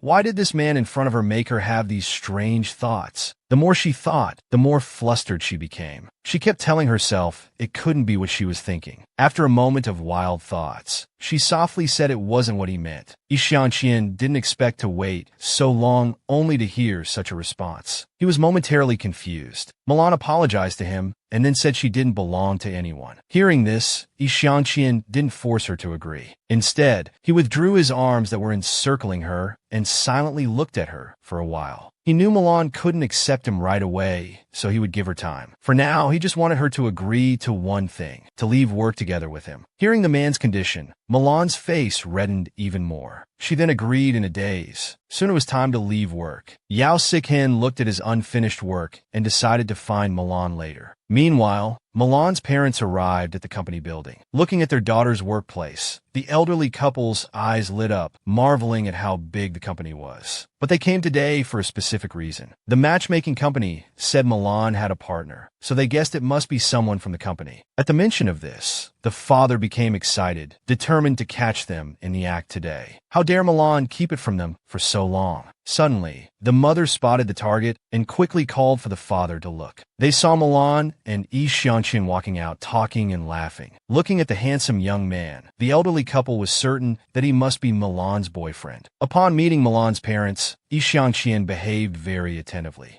When the elderly couple saw the luxury car parked outside, they became even more satisfied with this son-in-law. Soon, they all got into the luxury car and drove home amidst laughter and chatter. Moments later, they arrived at Milan's apartment. As soon as they sat down, the mother eagerly asked when the two got together and why they kept it from them for so long. Seeing this situation, Milan quickly and seriously explained that he wasn't her boyfriend. However, Ishanqian looked at her with a mischievous smile and asked her back in an ambiguous tone. Hearing this tone, Milan became completely embarrassed. She blushed and quietly asked him what he was trying to do. He suggested that since her parents misunderstood, they might as well go along with it. He then boldly predicted that Milan might even get addicted to it. After saying this, he turned to the elderly couple and obediently explained that they had been dating for over a month. Then he seriously introduced himself, saying that he, Yi Xiangqian, was Milan's colleague and his family was also in the clothing business. Hearing this, Milan's mother quickly inquired about his family situation and whether he had any siblings. Yi Xiangqian very seriously answered that he was an only child and his parents also liked girls like Milan. With this, the elderly couple was completely reassured. Not only was this son-in-law's family background excellent, but even the cake he bought was very expensive, which pleased them greatly. After getting to know each other, Yi Xiangqian politely stood up to leave, promising to visit again when he had the chance. Seeing this, Milan offered to see him off. Noticing the good relationship between the two, her mother told her not to rush back. The two quickly arrived at Yi Xiangqian's place across the street. As soon as they entered, Milan's face fell. Unexpectedly, he just looked at her with an innocent smile. This made Milan even angrier. She demanded that he give her an explanation right away. Why on earth did he do this? Seeing this, Yi Xiangqian actually started to play dumb. Seeing this situation, Milan directly pointed out, asking him why he pretended to be her boyfriend to deceive her parents. Seeing that the woman was really angry, Yi Xiangqian smiled and leaned in closer, saying that it was her parents who assumed so, and if he had revealed the truth at that time, it would have been very awkward. Milan knew his explanation was a lie, but she couldn't refute it. Seeing her face turn red with anger, Yi Xiangqian wanted to tease her more. Seeing this, Milan became more certain that he was doing it on purpose, wanting to make fun of her. But before she could continue, he pinched her chin with his hand. This action made Milan's face even redder, but she still stubbornly questioned him, asking if he thought this was fun. But the man just looked at her tenderly, which made her unable to continue accusing him. After staring for a moment, Yi Xiangqian asked Milan with a hurt expression if she really didn't understand his intentions, or if she was just pretending not to. Then he told her to stop deceiving herself and claiming she didn't want to be in a relationship. Because in his view, when Milan was with Yao Siken, she was really laughing and talking, very happy. Then he pinched Milan's chin and seriously asked her why she seemed so resistant when it came to him. Hearing this, Milan was at a loss for words, stammering that she didn't mean it that way. At the same time, she also realized that the person she vaguely saw that day was indeed Yi Xiangqian, and he had seen her with Yao Siken. Thinking about this, she suddenly felt her heart beating very fast, becoming more and more nervous. Then she suddenly cupped his face with her hands. She said softly that she had a severe fear of intimacy. But strangely, every time she had contact with Yi Xiangqian, nothing happened. Then she told Yi Xiangqian that actually, Yao Siken had confessed to her that day. But deep in her heart, she always felt something was stopping her from accepting, so she refused. And now she understood what it was all about. After saying this, she asked Yi Xiangqian with a red face if he understood. The man put her hand on his cheek, saying he knew about her condition. He was happy she rejected Yao Siken, otherwise he would have been angry at the time. After expressing their feelings, Yi Xiangqian held Milan's hand and registered her fingerprint on his door. Then he patted his chest, saying that from now on, she could not only open the door to his home, but also to his heart. But immediately after, he seriously warned Milan not to get too close to Yao Siken in the future. This left Milan confused. After all, they couldn't be a couple, but they were still classmates and now colleagues, so they would inevitably meet at the company. Yi Xiangqian didn't explain much, just emphasized again to have less contact with Yao Siken, saying he wasn't as good as she thought. Then he assertively stated that he felt uncomfortable all over just seeing Yao Siken approach Milan. Actually, the reason Yi Xiangqian didn't tell the truth was that Yao Siken was involved in too many things, and he was afraid Milan would get hurt if he told her now. Seeing him keep emphasizing this, Milan guessed he was either jealous or hiding something from her. But after all, she had to give the young man some sweetness. Thinking of this, she took out her house key and handed it to him. This action left Yi Xiangqian stunned for a moment. Seeing his adorable expression, Milan explained that this was the key to her house. He could be the temporary owner until she made up her mind. Hearing this, Yi Xiangqian immediately reached out to take the key. Then he held it up to his eyes and looked at it carefully. The next second, his face turned red with embarrassment as he said he also had something to give her. Hearing that she would receive a gift in return, Milan asked eagerly what it was. But he just smiled mysteriously, saying only that what he wanted to give was her fingerprint. Early the next morning, the sound of Square dancing downstairs was deafening. It directly pulled Milan out of her sleep. She forcefully opened her sleepy eyes. Kicking off the blanket, she complained to her mom that the Square dancing music was too loud. Then she got up from the bed and went to the closet to choose what to wear today. The next step was to wash up. Finally, she put on her contact lenses. Thinking it was the weekend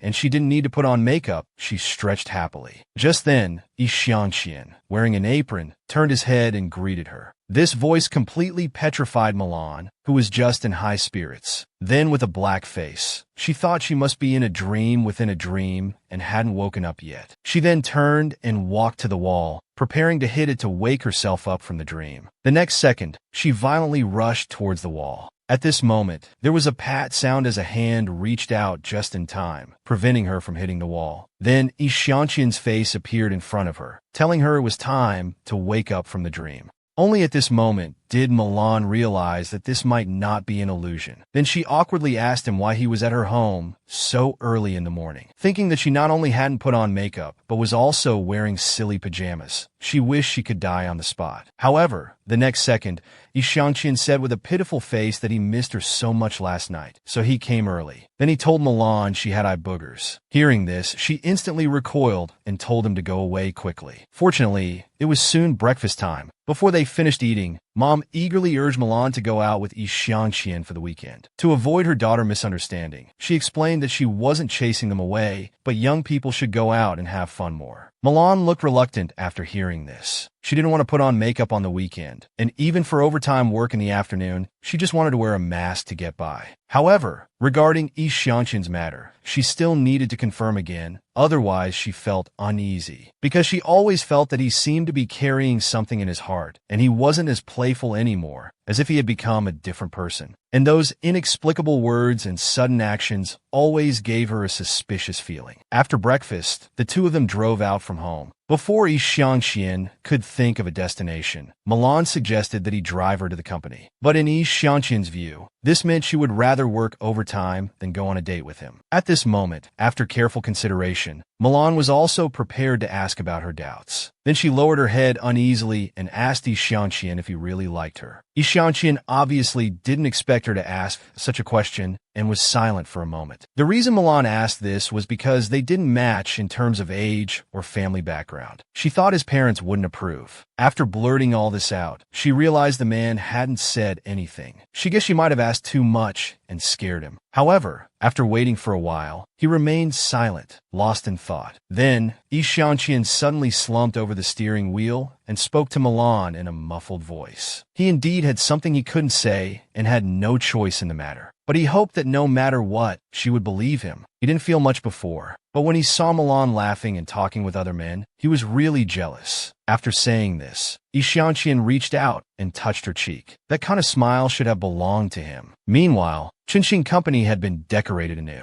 The receptionists wearing new uniforms were discussing the company's new style. It was said that the new CEO arranged it specially to pursue a fashion designer. Just then, Milan, who had been forced to work overtime by Charlie, reluctantly entered the company. Xiangqian said there was an event today, and he had specially arranged for people to decorate the company. He asked Milan if she liked it. However, she didn't give him any face and said bluntly that she didn't like it. Feeling dejected, Xiangqian could only stand there in confusion. Suddenly, Yufei saw them from a distance and greeted them loudly. Milan didn't expect that even her assistant had been called in for overtime. As soon as they met, Yufei was stunned by Milan's outfit today. She told him to stop being cute and get to the point. It turned out that a few media outlets had come unexpectedly today. Charlie asked Milan to prepare and had already put flowers and gifts in his room. Then he leaned in to emphasize that these people were fans who came because of her reputation. Hearing this, Milan instantly became full of confidence. Soon, they arrived at the rehearsal site for the amateur runway show. The models were performing in an orderly manner. Seeing how much the people on stage had improved, Xiangqian said if he hadn't quit, he should be on stage now too. Hearing this, Milan glanced at him disdainfully. Then she mocked him for being a deceiver with impure motives. These words made Xiangqian, who was watching the show, instantly alert. He then leaned in with a strong survival instinct, promising never to deceive her again. But before he could finish, his eyes widened, because he discovered that Yao Sik-hin was sitting not far away. He was instantly incredulous, not understanding how the other person could be here. Following his gaze, Milan also noticed Yao Sik-hin. At this moment, he also heard the sound and turned to look at them. Then he switched seats with the person in the middle and sat on Milan's other side. As soon as he sat down, he eagerly wanted to say a few words to Milan. Xianqian quickly tried to stop him, saying Milan wasn't available and he could relay the message. The other person didn't back down either. He mocked Xianqian for changing careers to become a receptionist and took out a gift he wanted to give to Milan. After saying this, he handed it over, stating that he respected her choice but hoped she could accept the gift. This left Milan not knowing what to do.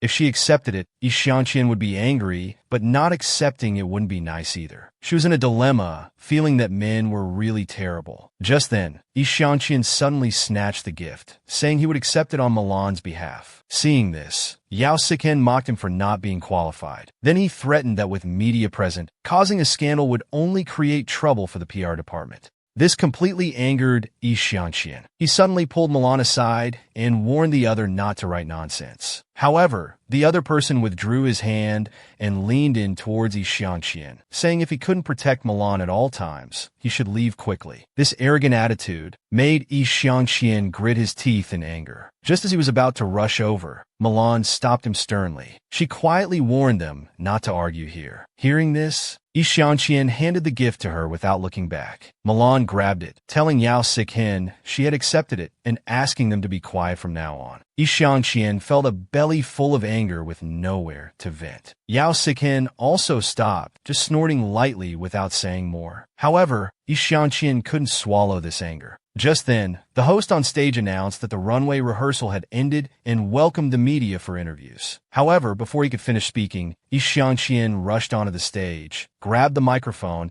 and asked Milan to be his girlfriend in front of everyone. Xianqian stood on stage. The media didn't expect to encounter such a scandal at a fashion show and frantically pressed their camera shutters. Milan was completely stunned, her mouth agape in shock. Even Yao Sik-hin didn't expect the other to have such courage. The audience below was also whispering, discussing the rumors about the new CEO and Milan. Charlie frowned at Milan, asking what was going on. She quickly apologized and promised to handle it immediately. Xianqian was still on stage, frantically expressing his love for Milan. Seeing he still dared to confess, Milan couldn't care about much else and shouted loudly at the stage. She ordered him to come down immediately, but he couldn't hear it all and continued warning those who wanted to pursue Milan to leave obediently. Seeing this, Milan quickly rushed onto the stage, standing behind Xianqian and calling him softly. This time he heard. He looked at Milan with confusion, but she said nothing, just reached out her hand for him to follow her. Xianqian followed behind in bewilderment, wanting to ask where they were going. However, she only ordered him to shut up, not wanting to say another word. Seeing them holding hands, the people around gossiped even more enthusiastically, believing they had publicly acknowledged their relationship. This made Milan blush. Yao Sik-hin, watching all this from below, also felt it was unbelievable. She clearly had a phobia, so why would she actively hold Xianqian's hand? And she had no reaction at all. Why could Xianqian do something even he couldn't do? Thinking of this, Yao Sichin's face darkened. Then he gritted his teeth in anger and even started trembling all over. Meanwhile, Milan led Xianqian all the way up to the rooftop of the company building. He looked confused, not knowing why she had brought him to such a place. Milan could no longer suppress her anger and questioned him about why he had talked nonsense on stage earlier. Hearing this, Xianqian started pretending to have amnesia, acting like he couldn't remember the crazy things he did on stage. Then he nonchalantly stated that he did it to let more people know about their relationship, to discourage those with ill intentions. However, Milan didn't say anything, just staring at him seriously. This gaze made Xianqian feel a bit guilty, thinking Milan didn't believe him. To appease her, he quickly leaned in to say nice things, expressing that he truly liked Milan. Then he proudly said that this kind of public confession Yao Sik-hin wouldn't dare to do. But the other person wasn't as happy as he imagined. Instead, she seriously asked if he was being truthful. Hearing Milan's cold tone, Yi Xiangqian's heart sank. Before he could react, Milan continued coldly asking if everything he said was sincere. She also inquired about his relationship with the matchmaker and how much he was hiding from her. Yi Xiangqian never expected that she knew about the matchmaking company. He stared at Milan in disbelief. She coldly reminded him that sometimes people believe their own lies, but when you truly like someone, you don't say it out loud. Hearing Milan's words, Yi Xiangqian realized she had been suspicious of him for a long time, but he didn't know whether to tell the truth. He remembered when he first met Milan, she was so cold and strict, although he knew it was all a facade, all pretense. Because when Milan took off her glasses, she was so approachable and irresistibly cute. But for his initial intention, he had waited patiently for 7 years, so he was sensitive and persistent. If someone like him found out that Yao Sikin was using him for business secrets, and that he, as the matchmaker, was hiding it and breaking them up, it would probably be a nightmare for Milan. Yi Xiangqian didn't want to see her hurt and upset, so to avoid hurting Milan, he couldn't reveal the truth no matter what. Because if he told the truth now, he would lose any future chance. Milan would definitely leave. After all, who could tolerate two people approaching her with hidden agendas? Thinking of this, Yi Xiangqian could only explain that he did this because he didn't want Milan to leave. This response surprised Milan. Before she could speak, Yi Xiangqian added that he didn't want to see her sad. Then he pretended to promise that he would tell her everything she wanted to know. In fact, he had already decided internally to give Milan the best version of the truth. Next, Yi Xiangqian introduced his family background. He knew Milan must think he had dated many girlfriends before, but actually, he was also a quiet child before, until he went to train at his friend's place, who was the matchmaker Milan had commissioned. Then Yi Xiangqian admitted that he did approach Milan initially because of someone else's request. But when Yao Sikin appeared, he realized his own feelings. So he told the client there was no need to introduce more suitors to Milan. He reached out to cup her face, saying passionately that he realized at that moment that he had fallen for Milan. After saying this, Yi Xiangqian shyly closed his eyes and smiled slightly. Then he reached out to hold Milan's hand. He told her that age and family background weren't issues. As long as she agreed, he would solve everything else. This sudden confession made Milan blush again. The anger in her heart had long disappeared. She couldn't help but ask if he was deceiving her. After saying it, she felt silly for blurting out her thoughts. Then she smiled happily. Perhaps this is what people mean when they say love makes you stupid. Meanwhile, due to the small incident during the rehearsal, the company's senior management held an emergency video conference. The secretary reported that all images of Yi Xiangqian and Milan had been deleted from everyone at the rehearsal site, including the reporters. The PR department prepared to explain it as content for a company promotional video. They also issued a statement that witnesses had a plan in place. Yi Xiangqian didn't say much more, just emphasizing again to minimize the impact before ending the call. After hanging up the video conference, he muttered to himself, complaining that Yi Xiangqian only knew how to cause trouble for him. Initially, when talking about Chen Xian's work, it was to help him solve problems. Now he realized that he was clearly after his employee. But thinking about Milan's appearance, Yi Xiangqian had to admit that his son's taste was similar to his own. After saying this, his gaze inadvertently drifted to the photo on the desk. Meanwhile, the PR department also held an internal meeting about this incident, deciding to issue a statement for everyone to keep a close eye on the situation. As for Yao Sikin, his mind was filled with thoughts of Milan's phobia. She was nervous during their last meal, yet she could have close contact with Yi Xiangqian. Just then, the phone on the table made a notification sound. Seeing that real-time monitoring had been activated, Yao Sikin breathed a sigh of relief. On the other side, Milan was trying on earrings in her office. Then she took out the gift Yao Sikin had given her. She didn't expect him to be so thoughtful. He had given her a rechargeable phone stand, which she immediately started using.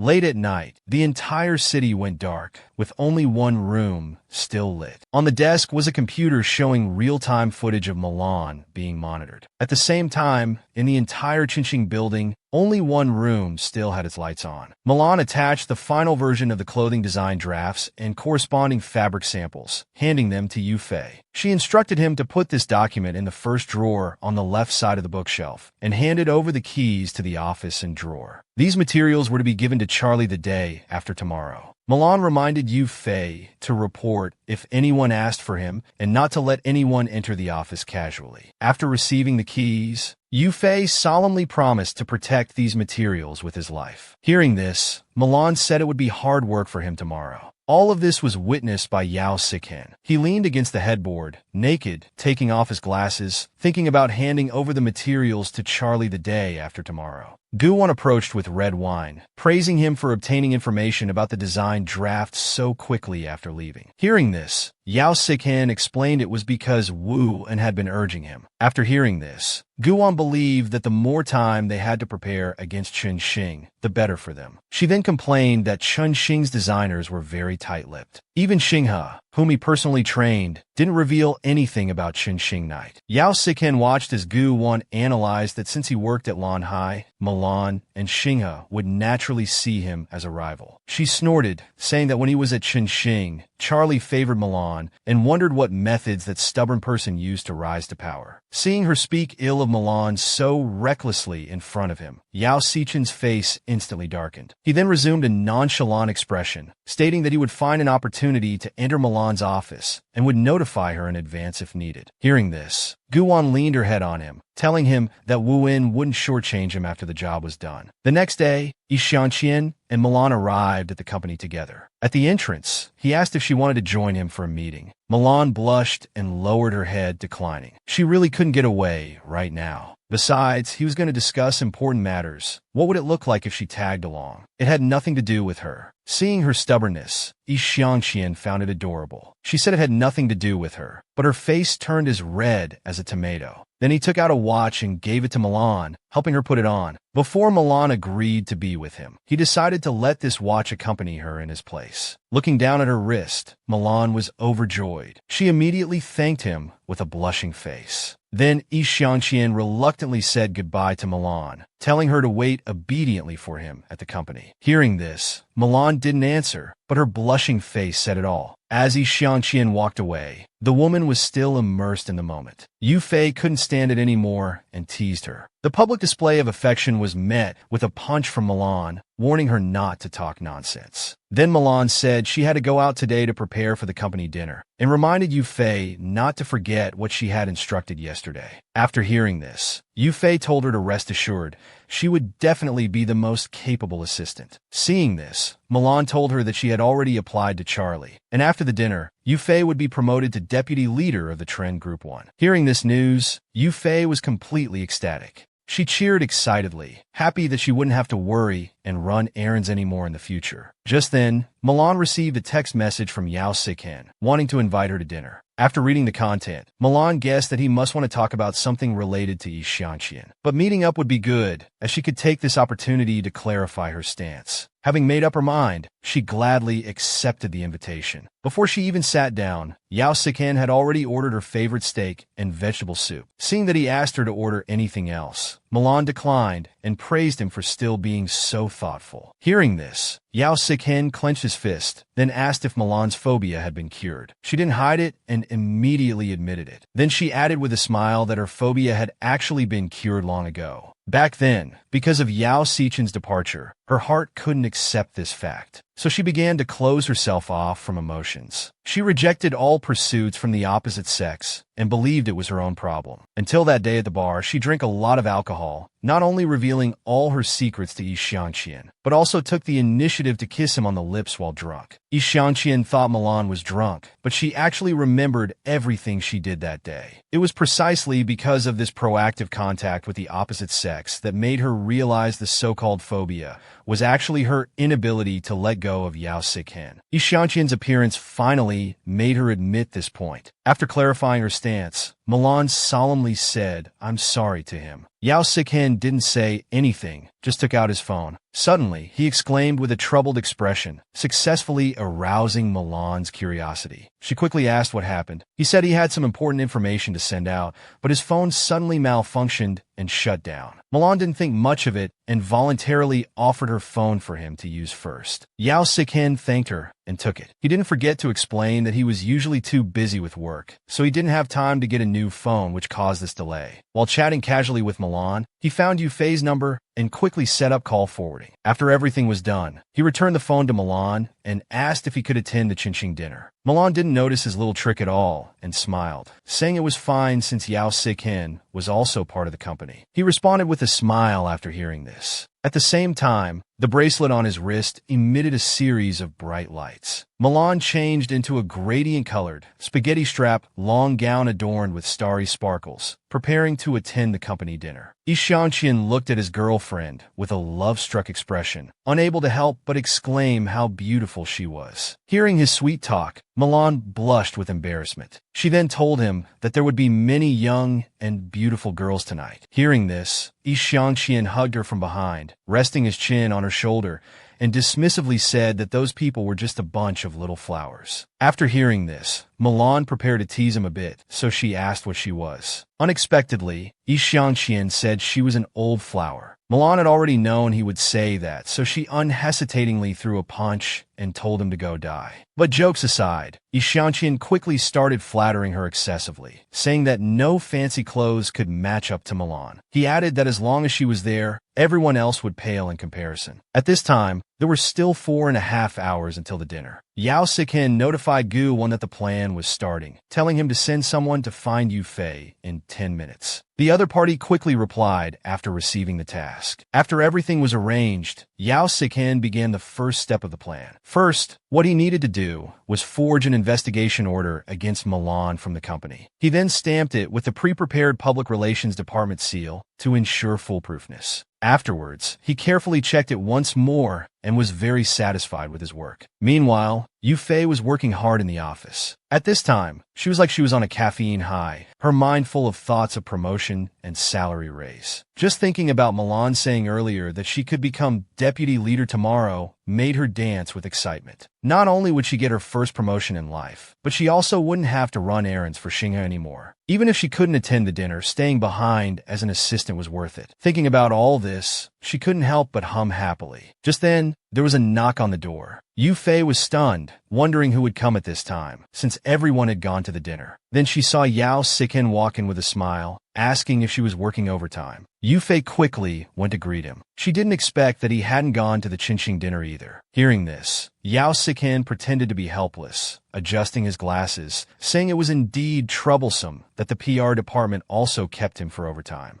But Yu Fei still didn't understand why he came to her for overtime work. Seeing her confused face, he took out the prepared investigation order, saying the company wanted to investigate Milan about the runway incident. He asked her to stay and check Milan's office, then smiled and explained it was just a formality. Seeing the investigation order, Yu Fei sighed, complaining that Xiangqian's impulsiveness resulted in Milan taking the blame. Yao Sikin didn't want to waste time talking. He urged Yu Fei to quickly go to Milan's office together, saying they might still make it to the dinner. However, when she heard him say they were going to Milan's office, Yu Fei hesitated. Seeing this, Yao Sikin pretended to be puzzled and asked what was wrong. Yu Fei told him that Milan had instructed earlier that without her permission, no one was allowed to enter her office. After hearing this, he expressed understanding, then suggested that Yu Fei call Milan to ask for permission. Yu Fei thought this suggestion was good, so she took out her phone to call Milan. Yao Sikin pretended to step aside. Then Yu Fei dialed Milan's number. At the same time, Yao Sikin, who had stepped out, also received a call from an unknown number. He pressed the answer button. Then, he placed the prepared audio near the phone speaker. On Yu Fei's side, she immediately heard Milan's voice asking what was wrong. When the call connected,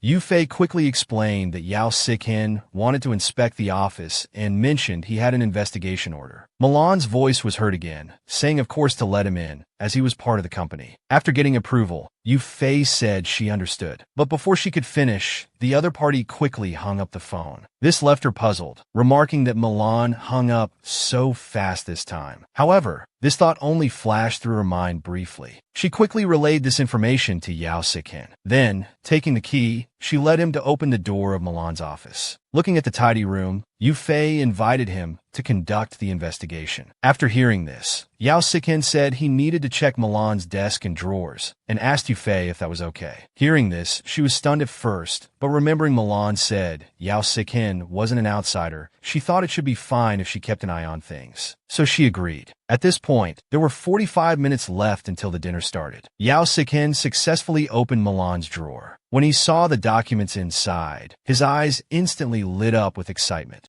Meanwhile, someone came running frantically to find Yufei, exclaiming that something terrible had happened. Hearing this, Yufei immediately broke into a cold sweat, loudly asking who the person was. The newcomer anxiously explained that he was an amateur model and that a gown for the dinner was damaged. Milan had asked him to find Yufei to handle it. Then he took out a damaged piece of clothing. Yufei saw it was just a loose seam and promptly said she would sew it right away. Seeing the two chatting animatedly on the side, Yao Sikin secretly took out that design document. At this point, there were 10 minutes left until the dinner started. He secretly took out his phone and photographed all the sketches inside. Afterwards, he said he needed to go back to write a report and bid farewell to Yufei. Seeing this, the amateur model also made an excuse to return the clothes and left. Yufei didn't think much of it and followed them out of Milan's office. The time was exactly 8 o'clock. At the same time, champagne bottles were popped open with a bang, and the Qingqing dinner officially began. At this moment, various celebrities had gathered at the Walla Hotel. Yi Xiangqian was holding a plate of pastries he thought were delicious and offered them to Milan, feeling that only such tasty treats were worthy of her. However, in her eyes, this plate of pastries was just high-calorie food to be avoided, so she told him to keep them for himself. Just then, someone called Yi Xiangqian over, wanted to introduce him to the boss. Hearing this, he grinned and leaned close to Milan, telling her he had to go discuss business, and asking her to wait obediently for his return. Suddenly, a wine glass clinked against hers. Then she saw Gu Wan smiling and greeting her, saying she didn't expect to meet her here. Seeing her, Milan was genuinely surprised, but she quickly realized that the other person was now a designer for Blue Ocean. And as Qingqing's designer, it wasn't strange for them to meet. Hearing this, Gu Wan meaningfully said that today was not only a good day for their reunion, but she also had a new friend to introduce to Milan. Then she introduced Wu En, who was standing behind her. He extended his hand towards Milan, then said with a flattered expression that he had long admired her. However, Milan ignored his outstretched hand, because back then, Gu Wan was fired from Qingqing for framing her, and was subsequently taken in by Wu En, which showed he wasn't a good person either. Thinking of this, she coldly thanked him for his kindness. Since they had such an excellent designer like Gu Wan, there was no need to admire her. Seeing her sarcastic tone, Gu Wan became somewhat annoyed and warned her to watch her words, lest they be spread around. At the same time, she inwardly cursed Milan for being ungrateful and still being prickly around strangers like before. However, Milan was not intimidated by her threat. She stated directly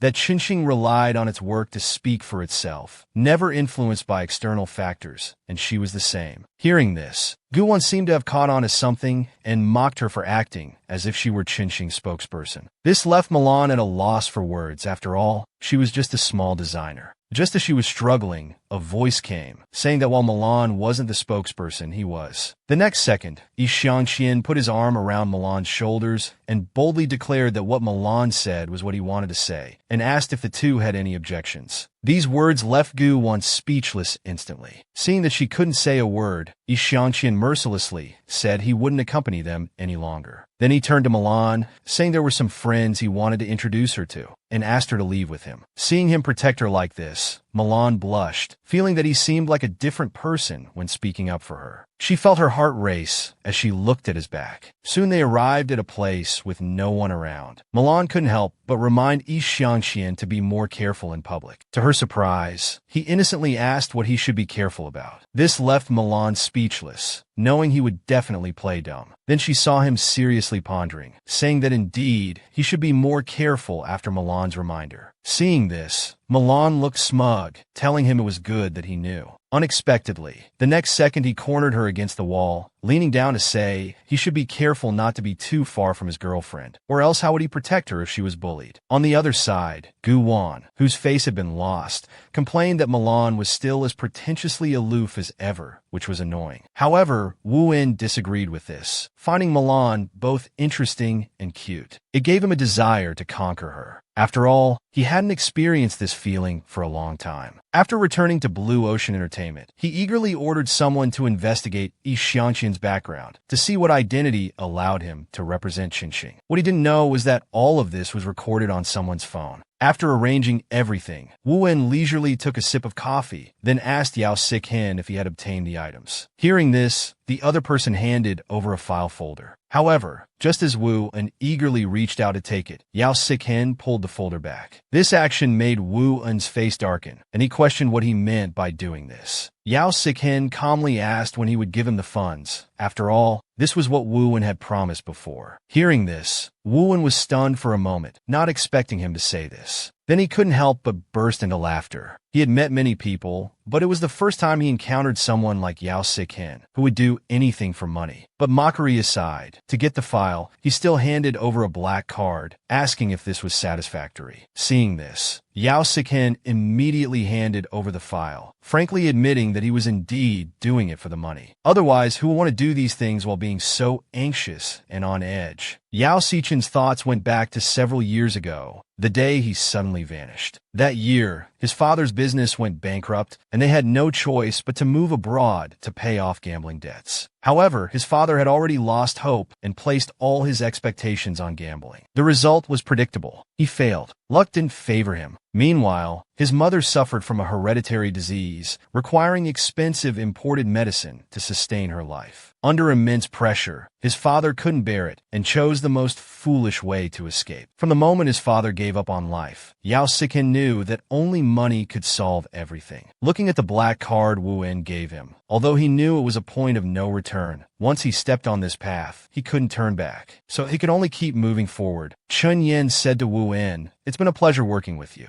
In Wu Wen's view, no matter how good the Qinxing Night documents were, they couldn't compare to a top designer. So he hoped Yao Sikin could find a way to quickly poach Milan to Blue Ocean. Hearing this, the other party was startled. Although Wu Wen had mentioned this before, Yao Sikin didn't expect it to be so urgent. He gritted his teeth and told the other party that this matter couldn't be rushed. Given Milan's personality, she definitely wouldn't come to Blue Ocean if forced, which would only make things worse. However, Wu Wen wasn't easily fooled. He knew Milan had a crush on Yao Sikin and believed that if he put in some effort, it would be easy to accomplish. He then stated that if Yao Sikin wasn't willing to do it, he would find someone else. Hearing this, the other party lowered his head. Seeing this, Wu Wen smiled and said he had some friends who were careless, and it wouldn't be good if Milan got hurt. These words completely angered Yao Sikin. The other party was clearly threatening him. However, Wu Wen was fearless. He knew the other party wouldn't go against money, so he told him to go back and think about it and come back with an answer tomorrow. Seeing this, Yao Sikin fell completely silent. He just wanted to live a simple life like ordinary people, but why was it so difficult? After he left, Guwan came out of the restroom. She had heard the entire conversation between the two. Wu Wen was determined to get Milan. She approached and wrapped her arms around his neck, intimately asking if she wasn't good enough for him. However, he denied it with a mischievous smile, saying that Qinxing would be easier to deal with without Milan. Then he told her to look at the photos Yao Sikin had taken. Hearing this, Guwan picked up the photos from the file and looked at them carefully. The contents delighted her. Not only were there materials about Qinxing Night, but also design drafts from Milan's team competition. At this moment, she suddenly had a good idea. She would use these things to give Milan a surprise, as a gift for always being one step ahead of her. A few days later, the competition between the two Qinxing teams was about to begin. Milan was urging the amateur models to get in position while arranging for Yu Fei to find clothes.